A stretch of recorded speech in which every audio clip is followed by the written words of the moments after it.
Baik, bismillahirrahmanirrahim. Assalamualaikum warahmatullahi wabarakatuh.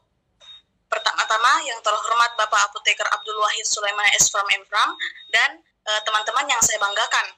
Perkenalkan, kami dari kelompok 3 yang akan membawakan materi mengenai analgetik antipiretik, dan perkenalkan saya sendiri Dwi Karamadi Darmawan dan rekan saya Anissa Aditya. Saya Natalia. Dan saya Muhammad Zainal Ansari Natsir. Nah, baik, untuk menghargai waktu, untuk pemateri pertama, saya persilakan untuk mempresentasikan materinya. Baik, adapun definisi dari antipiretik adalah obat yang dapat menurunkan panas atau untuk obat mengurangi suhu tubuh atau suhu tubuh yang tinggi. Hanya menurunkan temperatur tubuh saat panas dan tidak efektif pada orang normal.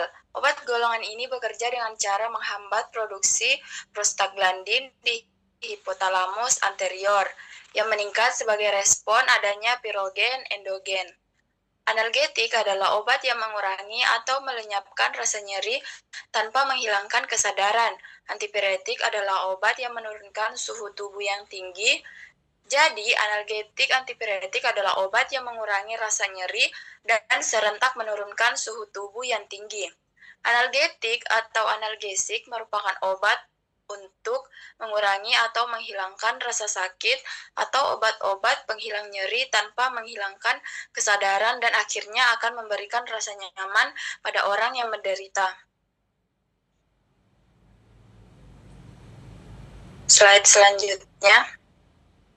Adapun penggolongan atau klasifikasi, secara umum berdasarkan mekanisme kerja utamanya, obat analgetika dikelompokkan menjadi 3 kategori, yaitu yang pertama analgetik non-opioid steroid. Kelompok obat yang memiliki efek meredakan nyeri atau analgesik, menurunkan demam atau antipiretik, mengurangi peradangan atau antiinflamasi, namun tidak termasuk dalam kelas obat-obat steroid. Beberapa termasuk ke dalam golongan non-steroid anti-inflammatory drugs atau NSAIDs.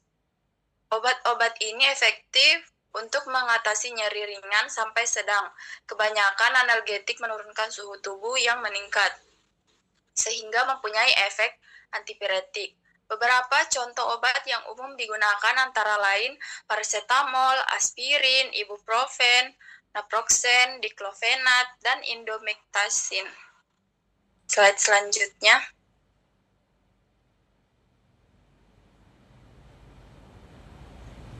Selanjutnya itu ada analgetik opioid. Kelompok obat yang digunakan untuk meredakan nyeri dengan cara mengikat reseptor opioid di sistem saraf pusat atau SSP, sehingga persepsi nyeri dan respons emosional dikurangi. Analgetik opioid memiliki efek yang kuat dalam meredakan nyeri, sekaligus menekan pernafasan. Penggunaan analgetik jenis ini harus dilakukan dengan hati-hati, karena selain dapat menyebabkan risiko efek samping obat ini juga memiliki risiko tinggi penyalahgunaan. Beberapa contoh obat analgetik opioid antara lain morfin, kodein, oksikodon, dan fentanyl. Slide selanjutnya.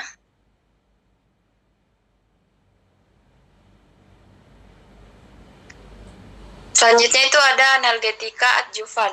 Kategori kelompok ini merupakan obat-obatan yang memiliki efek analgesik tambahan, tetapi tidak termasuk kelompok obat analgetik opioid ataupun NSAID.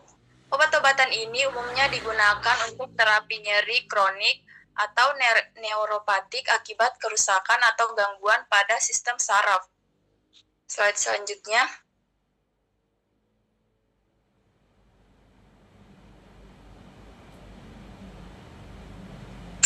Baik, adapun penggolongan obat antipiretik digolongkan berdasarkan senyawa turunannya, yaitu yang pertama ada turunan asam salisilat. Turunan asam salisilat merupakan asam asetil salisilat atau asetosal, benorilat, dan salisilamida. Golongan obat ini dapat menurunkan suhu tubuh tanpa menurunkan normalnya, di mana penurunannya berjalan secara efektif dan cepat. Aspirin merupakan salah satu antipiretik yang termasuk dalam kategori NSAID. Selain memiliki efek sebagai antipiretik, aspirin terbukti secara klinis memiliki efek analgetik dan antiinflamasi. NSAID merupakan golongan obat yang efektif sebagai senyawa analgetik, antipiretik, sekaligus antiinflamasi. Baik, saya serahkan ke pemateri selanjutnya. Baiklah, untuk penggolongan obat antipiretik yang kedua yaitu turunan anilin. Acetaminophen atau paracetamol merupakan metabolit fenacetin dan obat ini pilihan utama dalam menurunkan demam. Acetaminophen di Indonesia lebih dikenal dengan kata paracetamol, merupakan golongan obat bebas. Secara klinis, paracetamol terbukti efektif dalam menurunkan demam sekaligus meredakan nyeri, namun kurang efektif dalam mengatasi inflamasi. Efek analgesik paracetamol setara dengan asam asetil salisilat yang mampu mengatasi nyeri ringan sampai sedang.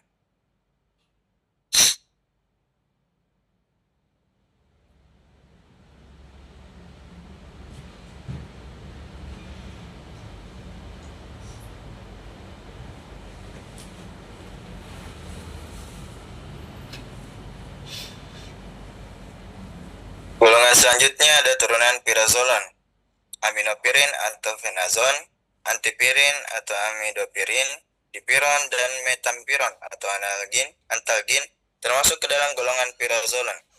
Metampiron atau antalgin merupakan derivat zat metansulfonat dan amidopirina yang bekerja terhadap susunan secara pusat dengan mengurangi sensitivitas reseptor yang mempengaruhi pusat, pengatur suhu tubuh, dan rasa nyeri. Selanjutnya, saya serahkan kepada pemateri berikut.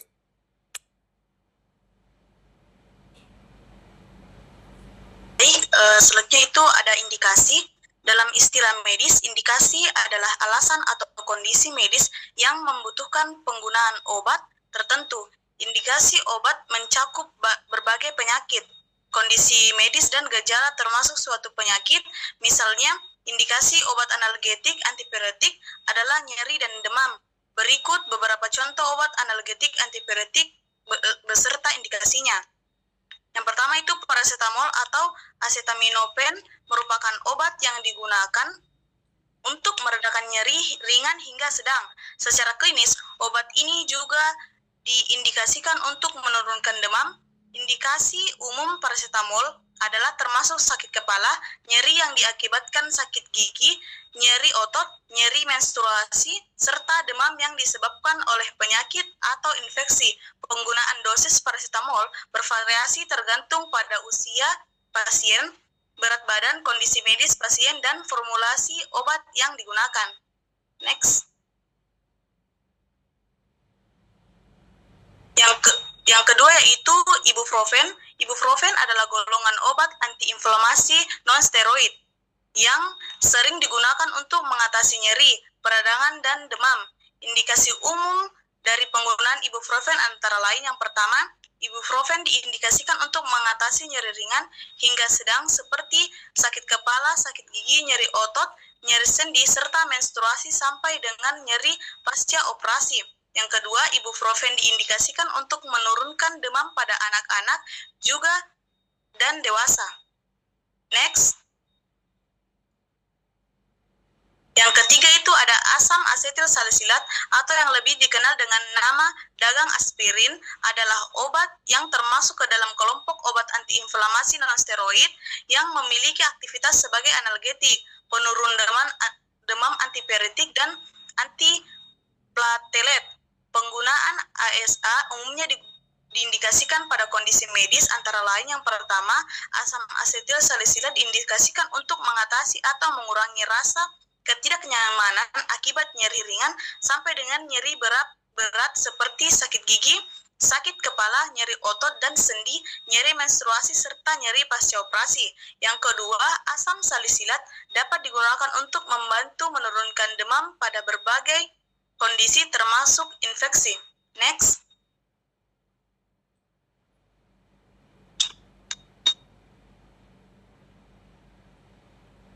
Nah, yang terakhir, yang keempat, yaitu metampiron yang dikenal dengan nama antangin atau metamizol adalah senyawa obat analgetik yang digunakan untuk mengatasi nyeri ringan hingga berat sekaligus memiliki efek sebagai penurun demam. Beberapa indikasi medis yang dapat menggunakan metampiron adalah sebagai berikut. Yang pertama, metampiron digunakan untuk mengatasi nyeri akut yang disebabkan oleh beberapa kondisi seperti sakit gigi, sakit kepala, nyeri pasca operasi, nyeri ringan akibat cedera. Yang kedua, metampiron digunakan untuk mengatasi nyeri kronis yang disebabkan oleh beberapa kondisi medis, seperti nyeri neuropatik dan nyeri yang berhubungan dengan kondisi artritis. Baik, selanjutnya saya berikan kepada pemateri selanjutnya. Selanjutnya yaitu efek samping. Berikut adalah beberapa reaksi efek samping yang mungkin terjadi dengan penggunaan paracetamol, yaitu reaksi alergi penggunaan paracetamol dapat terjadi pada beberapa orang. Gejala yang timbul dapat berupa gatal, ruam, pembengkakan wajah, bibir, lidah, sesak nafas, atau pembengkakan tenggorokan. Segera hentikan penggunaan paracetamol bila timbul reaksi alergi.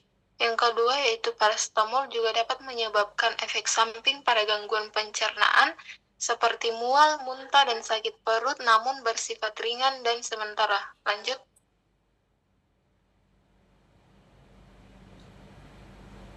Yang kedua itu efek samping yang dapat muncul pada penggunaan ibuprofen. Yang pertama, gangguan pencernaan berupa efek samping yang umum terjadi pada penggunaan ibuprofen. Iritasi saluran pencernaan menyebabkan gejala berupa mual, muntah, diare, mules. Penggunaan jangka panjang dapat menyebabkan terjadinya tukak lambung atau pendarahan gastrointestinal. Yang kedua, penggunaan NSAIDs. Jangka panjang dengan dosis tinggi dapat menyebabkan resiko gangguan kardiovaskular seperti peningkatan tekanan darah, gagal jantung, atau serangan jantung. Risiko menjadi lebih tinggi untuk individu yang memiliki faktor risiko. Lanjut.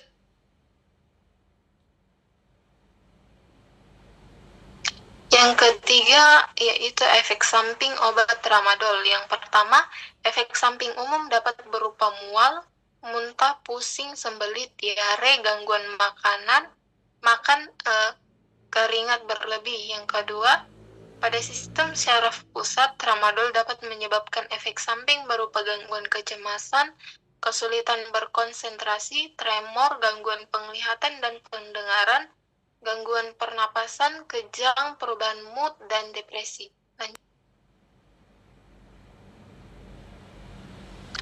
Yang keempat yaitu efek samping yang mungkin terjadi dengan penggunaan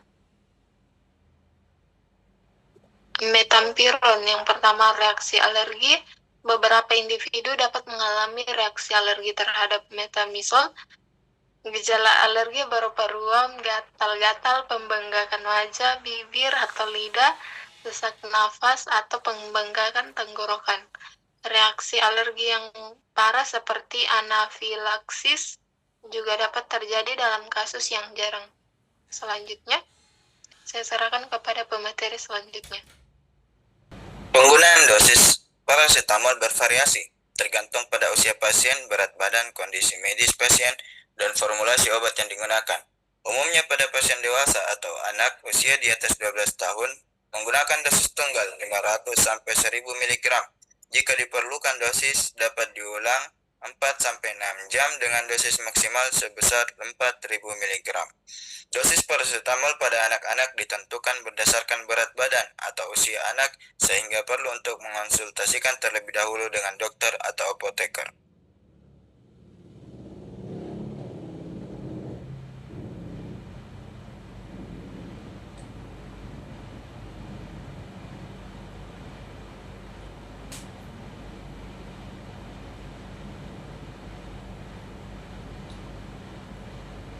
Dosis penggunaan ibuprofen pada pasien usia dewasa dan remaja di atas 12 tahun sebesar 200-400 mg yang dapat diulang setiap interval 4-6 jam sesuai kebutuhan dengan dosis maksimum. Tidak boleh lebih dari 1200 mg. Penggunaan ibuprofen pada usia anak-anak umumnya disesuaikan dengan berat badan. Saya serahkan kepada pemateri selanjutnya. Baik, selanjutnya itu dosis penggunaan sebagai analgesik antipiretik. Untuk orang dewasa dengan dosis awal 325 sampai 650 mg setiap 4 sampai 6 jam. Maksimal dosis 4 gram per hari. Dosis pemeliharaan 325 sampai 1000 mg dengan dosis maksimal per hari sebesar 4 gram. Yang kedua, sebagai antiinflamasi untuk orang dewasa, menggunakan dosis awal 2-3 gram per hari yang diberikan secara terbagi sesuai kebutuhan pasien. Sedangkan untuk dosis pemeliharaan sebesar 3-4 gram yang diberikan secara terbagi sesuai kebutuhan pasien. Yang ketiga, dosis penggunaan salisilat pada anak disesuaikan dengan kebutuhan anak dan harus sesuai petunjuk serta dalam pengawasan ketat dokter. Baik, slide selanjutnya.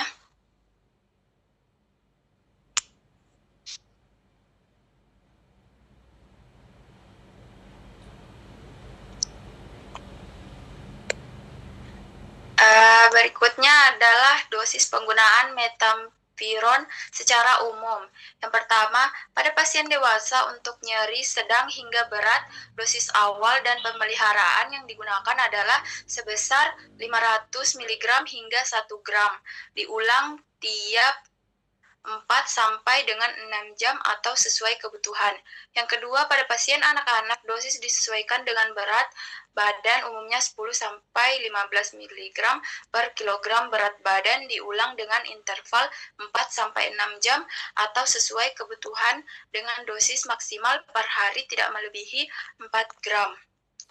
Baik, saya serahkan ke pemateri selanjutnya.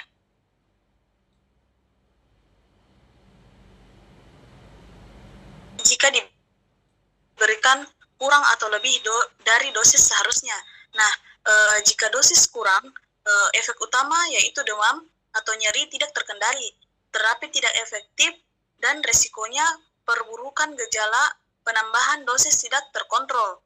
Nah, apabila dosis berlebih, efek utamanya itu efek samping serius tergantung obat, hati, ginjal, lambung, dan darah. Resikonya keracunan akut atau kronis, gagal organ, kematian pada kasus berat. Baik, saya berikan kepada pemateri selanjutnya. Selanjutnya itu bahaya jika dikonsumsi terus-menerus. Semua analgetik antipiretik berbahaya bila digunakan terus-menerus tanpa pengawasan dokter. Yang pertama itu paracetamol, bisa menyebabkan hepatotoksisitas. Ibuprofen dan aspirin itu lambung dan ginjal, bisa menyebabkan tukak, pendarahan, dan nefropati. Dan metamisol, resiko paling serius itu dapat menyebabkan agranulositosis dan reaksi alergi berat.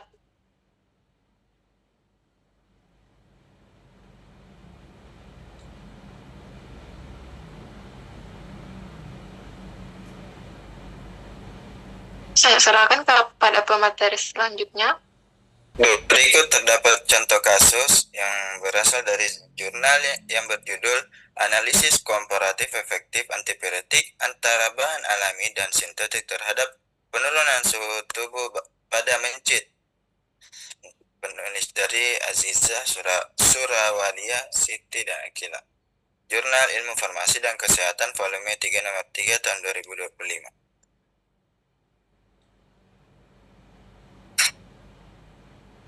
Metode penelitiannya berisi tentang metode ini merupakan penelitian eksperimental laboratorium dengan rancangan post-test only control group design. Sampel penelitian yang digunakan adalah mencit putih jantan berumur 2-3 bulan dengan berat badan 20-30 gram.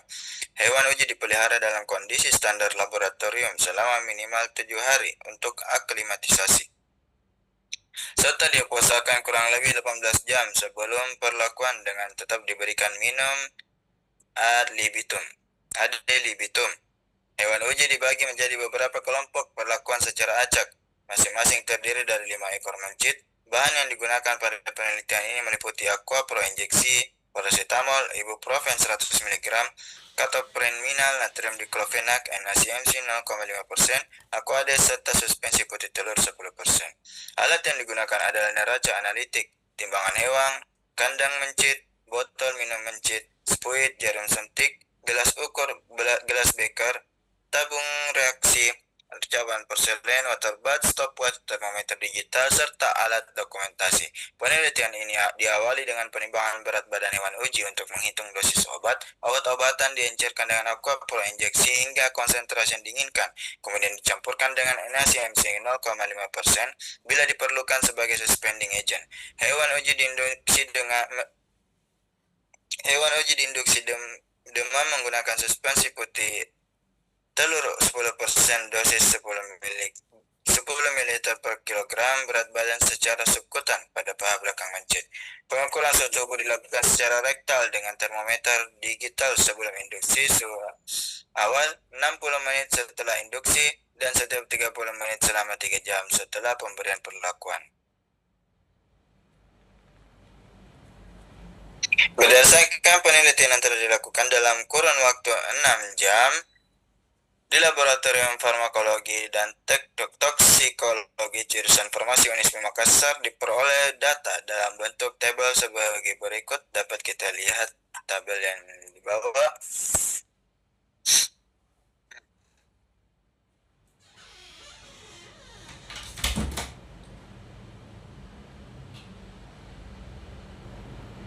Saya serahkan kepada pemateri selanjutnya.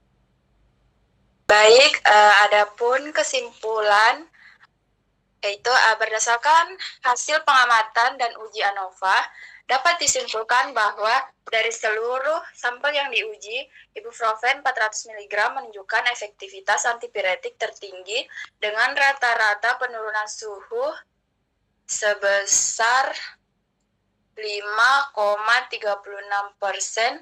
Meskipun respon antar subjek cukup bervariasi, natrium diklofenat 50 mg juga menunjukkan efek antipiretik yang kuat dan lebih stabil dibandingkan ibuprofen.